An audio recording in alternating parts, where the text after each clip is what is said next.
Closed doors, I'm a fool for your love.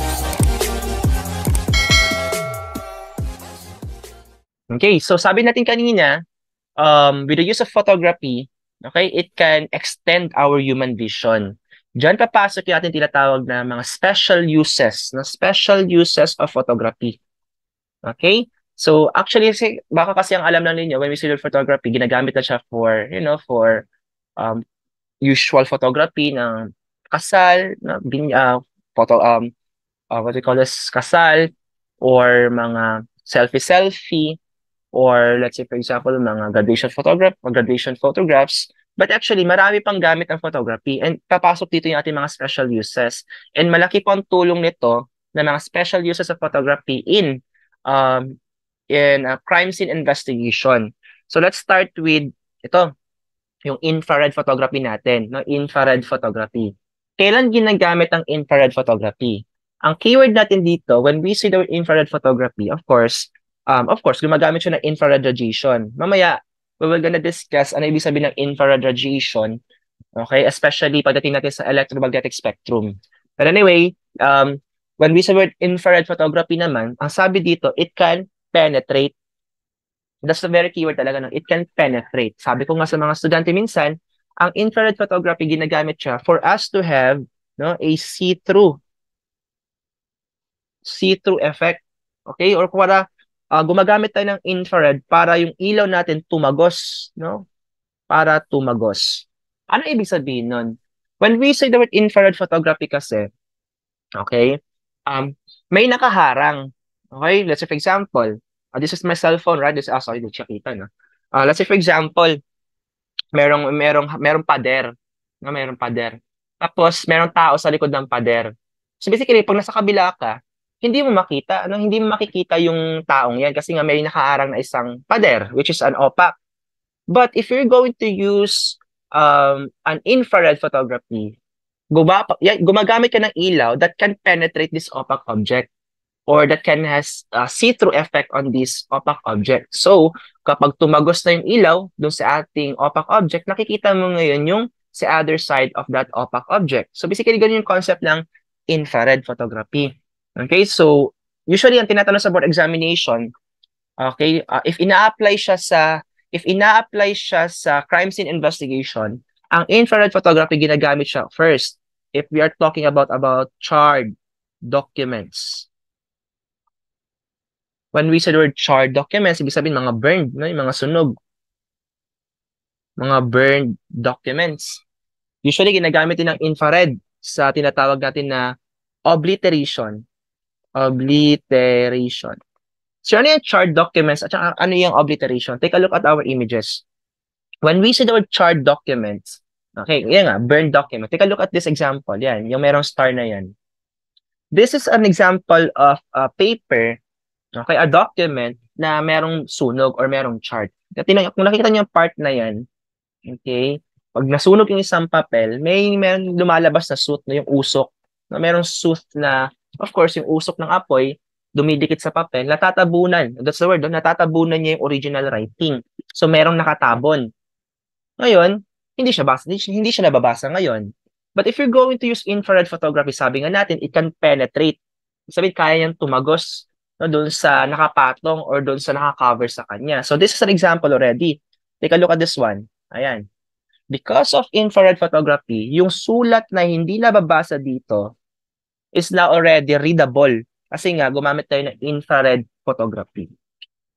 On the other hand, take a look at on the other side. This is an example of obliteration. Oh, sorry.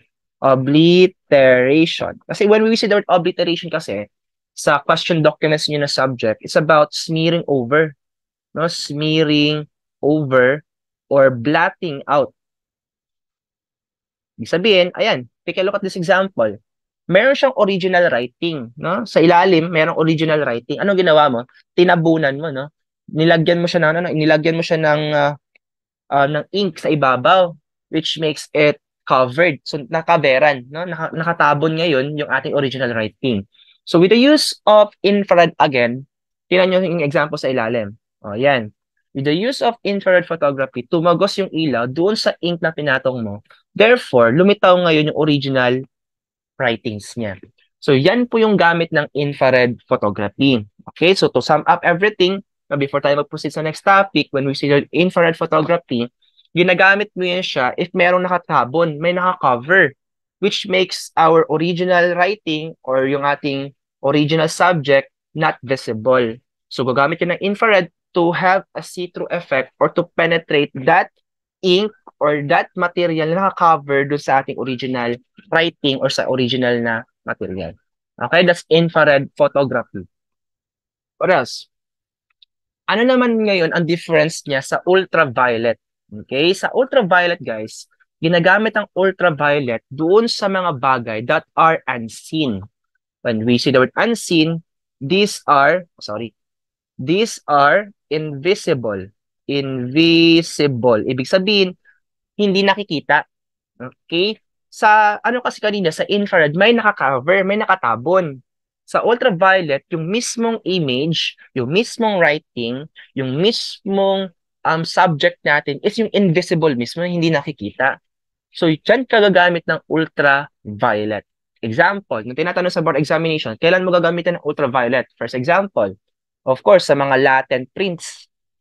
Okay, latent prints. When we say the word latent prints, yan yung mga invisible prints caused by our sweat or caused by our perspiration or pagpapawis. Example yan, fingerprints, footprints, di ba? Or palm prints, like this one. Yan. This is an example. Of course, hindi mo sila nakikita. Invisible yon. But kung ginamitan mo silang ultraviolet, lilitaw at lilitaw yung mismong latent prints. Another example, yung ating mga body secretions. Ano examples ng mga body secretions? Diyan papasok yung ating, yan, example, semen, no? Semen, saliva, okay, perspiration, pwede din, and etc. Na marami pang klase ng mga body secretions. But best example niyan, semen, no? Yung semen. Pag tumuyo ang semen, nakadikit sa isang tela or nakadikit sa isang clothing, di ba? Syempre, invisible yan. But if you're going to use ultraviolet, lilitaw at lilitaw yan, just like this one. Okay. What else? Ginagamit din po ang ultraviolet sa mga money, no, sa pera. Okay? Yung pera natin, in order to verify if it is, of course, if it is legitimate or true or original, okay, kailangan meron niya siya mga special features. And one of it is yung ating tinatawag na ultraviolet features niya, which is invisible niya siya sa mata natin. Okay, if nakikita niyo yung pera natin, 'di ba? Wala kang nakikitang mga features diyan na for ultraviolet. But if you're going to put that under sa ultraviolet light, lilitaw at lilitaw yan, like this one. Ayan. Yan, this is example, this one. Okay? This is an example of mga ultraviolet features ng ating pera. And last one, ginagamit pa ang ultraviolet doon sa mga, of course, yung mga tinatawag natin na mga secret writings. Now, let's this one. Paggagamit ka ng mga sympathetic inks. When we say sympathetic inks, yung mga inks na invisible inks. Okay? So, the word there's invisible. So, meaning to say, ayan, gagamit ka ng ultraviolet at lilitaw yung ating image. Pwede kayong gumamit sa mga erasures. Bakit erasure, sir? Siyempre, for example, nagsulat ka ng lapis, tapos binura mo ng eraser mo, ano nangyayari? Naging invisible yung writing. But, with the use of ultraviolet, again, lilitaw at lilitaw yung original na writing. Okay, so to make it short, when we say the word ultraviolet, ginagamit po siya sa mga unseen, okay, sa mga hindi nakikita na mga subject or na mga writings. Okay, so, let's proceed to our last topic, no? Let's define the difference between photomicrography, photomacrography or macrophotography, and microphotography or also known as microfilming. So marami nalilito dito, no? Marami estudyante nalilito sa mga differences ng tatlong topic na to. Let's discuss muna ang photomacrography or also known as macrophotography because they are just the same, pareha lang yan. Photomacrography or macrophotography are just the same. Ano ibig sabihin nun? For the word itself, macro. Okay, kasi when you hear the word or when you hear the word macro or when you read the word macro, ang ibig sabihin niyan, okay, to enlarge. Okay, to make it palakihin, to make it huge, to make it big.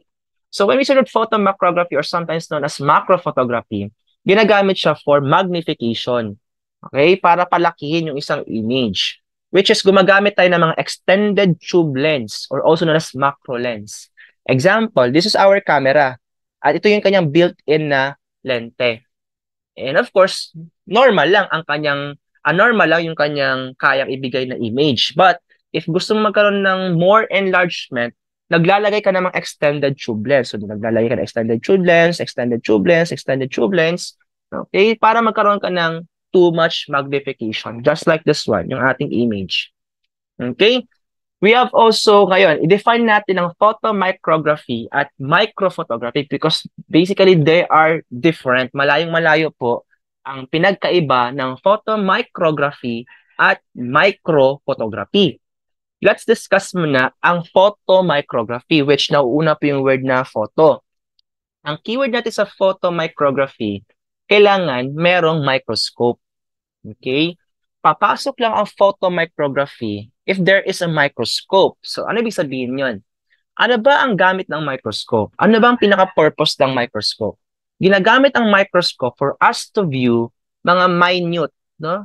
Mga minute details. When we say the word minute details, these are particles or these are materials that cannot be seen, okay, by our naked eye. Hindi siya kaya makita ng ating naked eye. So basically, mga minute details, example, semen, mga cells ng katawan natin, red blood cells, mga bacteria, viruses, which basically hindi na kaya makita ng mata natin yun. Kaya tayo gumagamit ng microscope. But, of course, yung microscope natin, wala naman siyang camera. Okay? Ang purpose na talaga ng microscope is only for viewing. Ngayon, in order for us to capture these minute details, yung ating microscope, nilalagyan siya ng camera. Okay? Yung lente ng microscope natin, nilalagyan siya ng camera. And that's what you call photomicrography. Just like this one. Okay, do you think kung hindi mo nilagyan ng camera ang microscope, makakapture mo yung ganyang klaseng image, yung mga gumagalaw na semen? Basically, hindi. Okay, with the use of photomicrography, we can able to capture minute details.